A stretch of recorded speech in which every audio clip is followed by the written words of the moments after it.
seems so simple. Glass cleaner should clean glass. So why not use some of your common household glass cleaner to clean your windshield, right? Your glass doctor is here to declare this as fiction. Most over-the-counter window cleaners contain ammonia, which can create problems for your auto glass. First off, it'll leave streaks. Not a good thing when you rely on your windshield for a clear, unobstructed view of the roadways. This leads to glare and fogging. It's also terrible for your tint. Ammonia breaks down tint and over time can cause it to peel. Other items that can damage your windshield include sponges or common hand towels. They may seem like a good go-to, but they can scratch up your glass or tint. So what can you use to clean your auto glass?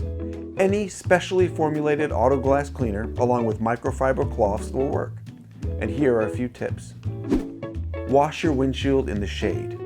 This will help prevent the cleaner from drying too quickly. And work front to back. Clean your front windshield, then your rear, then your windows and mirrors, so no excess dirt makes it into your field of view. Spray cleaner on the cloth, then work in either horizontal strokes or vertical strokes so you can easily identify and rectify streaks. And don't neglect your wiper blades. Clean them last with a separate cloth that's clean. Wiper blades are often quite dirty. Wish you knew how to clean a windshield before it resulted in a clear need for repair or replacement? Glass Doctor can help you mend those results of misinformed, less than effective cleaning efforts. Contact us today. Details are below.